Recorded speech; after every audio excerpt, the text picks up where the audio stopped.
एक कहानी सुनाता हूं आज आपको। बहुत दिनों से आपको कोई कहानी नहीं सुनाई। एक सुनार चांदी को तपाने के लिए उसे आग की गर्म लपटों के ऊपर रख रहा था।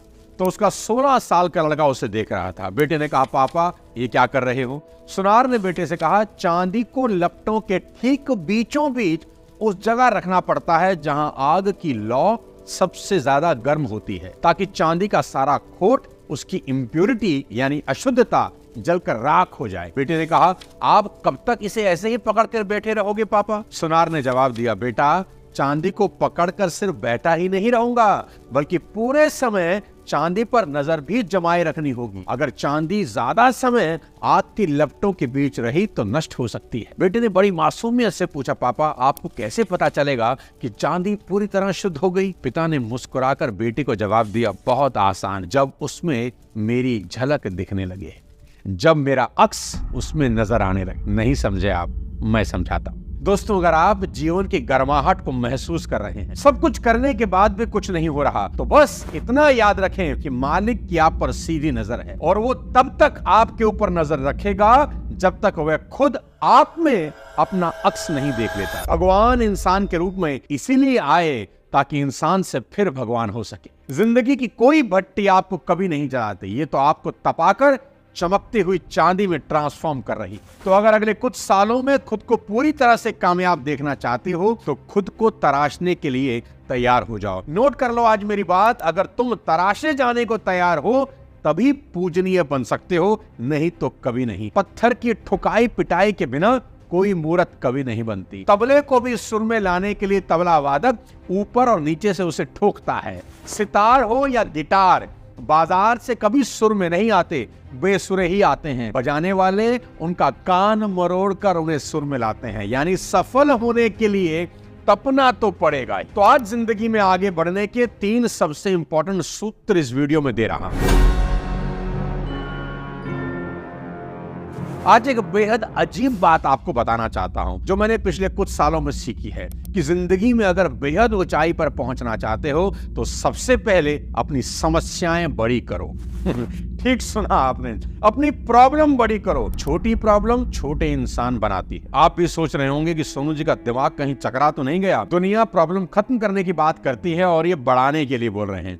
देखो भाई, समझो मैं ऐसा क्यों बोल रहा हूं। अगर तुम्हारी प्रॉब्लम छोटी है तो ये मान लो तुम्हारी इच्छाएं भी छोटी मोटी ही हों, और इच्छाएं नहीं है तो प्रॉब्लम तो होगी ही नहीं। अगर कोई चाह ही नहीं तो तकलीफ कैसे? लेकिन इच्छाएं जितनी बड़ी होंगी समस्याएं उससे भी बड़ी हों। देखो, अगर तुम सड़क पर सिर्फ चलना ही चाहते हो तो कोई समस्या ही नहीं, लेकिन अगर तुम मैराथन दौड़ना चाहते हो तो तुम्हारे सामने कई मुद्दे आएंगे जिससे तुम्हें निपटना होगा। अगर एग्जाम में सिर्फ पासिंग मार्क्स ही लाना चाहते हो, कोई दिक्कत ही नहीं, लेकिन अगर 90% से ऊपर लाना है तो तकलीफ तो होगी। वनडे क्रिकेट में अगर सिर्फ 100-125 रन का पीछा करना है, कोई दिक्कत नहीं, लेकिन अगर 400 रन चेज करने पड़ जाएं तो पसीने छूट जाए। इन सभी बातों का कुल जमा यह है कि अगर तुमको सिर्फ जिंदा रहना है या अपना सिर्फ वजूद बनाए रखना है तो कोई दिक्कत नहीं, क्योंकि ज्यादातर दुनिया यही कर रही है। लेकिन अगर खुद का दोहन सही अंदाज में करना हो तो आह तो निकलेगी। तो आज ये डिसाइड करना है कि जिंदगी में कुछ छोटा मोटा हासिल करने आए हो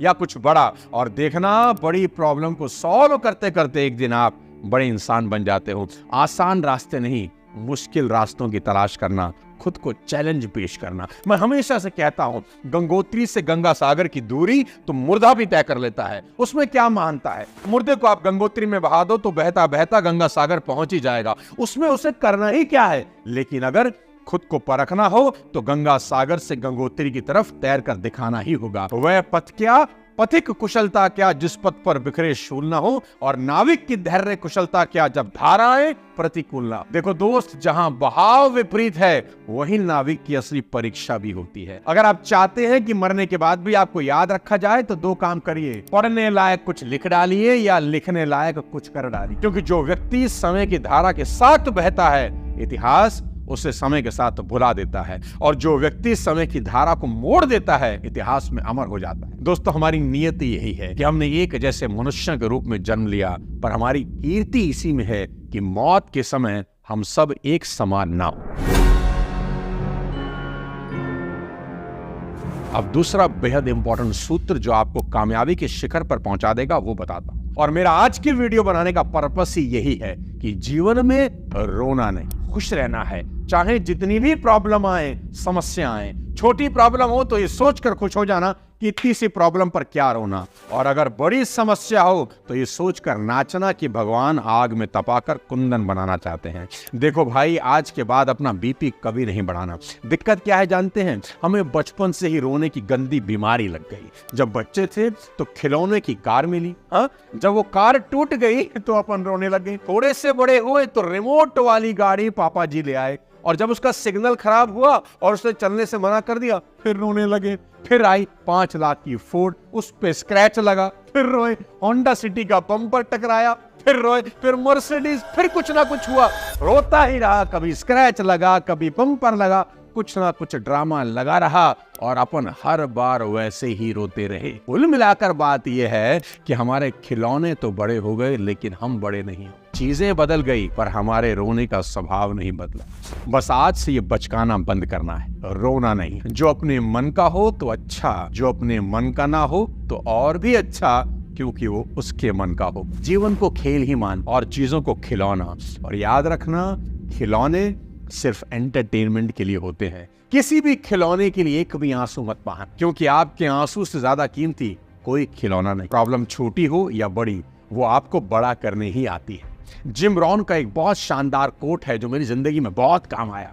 don't wish for less problems, wish for more skills. Come problem आए ऐसी दुआ नहीं करना, हे ईश्वर मुझे ताकत दे कि इनको सॉल्व कर सकूं, ये दुआ मांग। और आज के बाद टेंशन लेने का नहीं। एक बहुत बढ़िया बात सुनाता हूँ। मेरा एक दोस्त है जिसके घर पर एक बहुत बढ़िया स्टैचू था। एक दिन उस दोस्त ने उस स्टैचू को उठाकर फर्श पर पटक दिया, तोड़ दिया। मैंने पूछा, भाई ये क्या कर रहा है? तो बोला, सोनू भाई, पिछले 12 साल से इसको देख रहा हूँ, ये मुझे रोज टेंशन देता है कि कहीं टूट ना जाए, गिर ना जाए, इसकी वजह से साला रोज टेंशन में रहता हूँ। तो मैंने सोचा आज इस टेंशन को परमानेंटली खत्म कर दूं। खुद ही तोड़ दिया ताकि मन में शांति तो रहे। अब आराम से मस्ती से जीऊं।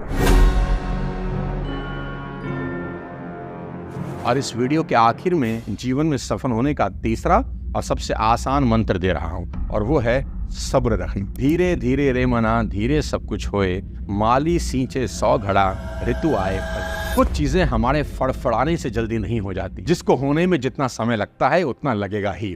बच्चा अगर 9 महीने में होता है तो 9 ही महीने लगेंगे। मेरे आपके फड़फड़ाने से 5 महीने में तो हो नहीं जाएगा। और किसी को तरक्की करता देख तो बिल्कुल भी इम्पेशेंट मत होना। याद रखना, जो लोग जितनी तेजी से ऊपर जाते हैं ताश के पत्तों की तरह भर कर गिर भी जाते। एक पुरानी कहावत है कि रोम एक दिन में नहीं बन गया, अगर वो एक दिन में बन गया होता तो अगले दिन धराशायी भी हो गया होता। और ये भी याद रखो, जहां तुम्हारी जिम्मेदारी खत्म होती है, भगवान की जिम्मेदारी वहीं से शुरू होती है। बस अपनी जिम्मेदारी निभाकर सब्र रखो, अपने बेस्ट एफर्ट लगाकर उस पर छोड़ दो, वो आपको मायूस नहीं करेगा। किसान ने खेत में हल चला दिया, बीज बो दिया, पानी खाद सब डाल दी, अपनी जिम्मेदारी पूरी करके उसे अब सब्र रखना है, क्योंकि अब उसकी जिम्मेदारी शुरू होती है। मैं हमेशा कहता हूं, कुदरत आपकी मेहनत का जर्रा भी जाया नहीं करती। हर दूसरे दिन बीज को देखने मत जाओ कि कुछ हुआ कि नहीं, कुछ निकला कि नहीं। आपने लिफ्ट के लिए बटन दबा दिया ना, अपना काम कर दिया, अब मशीन को अपना काम करने दो, सब्र रखो, लिफ्ट आए। पैर फर्श पर पटकने से जल्दी नहीं आए। बेचैनी तुम्हें दुख देने का सबसे बड़ा कारण है।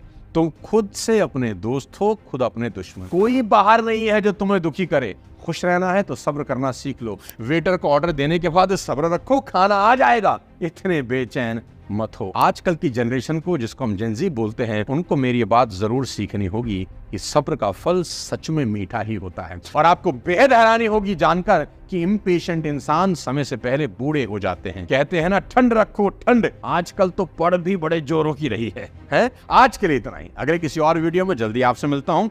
चैनल पर नए हैं तो सब्सक्राइब करके बेल आइकन दबा दें ताकि अगली वीडियो की नोटिफिकेशन आपको मिल जाए। वीडियो अच्छी लगे तो लाइक कर दें, कमेंट कर दें और शेयर कर दें। जय हिंद।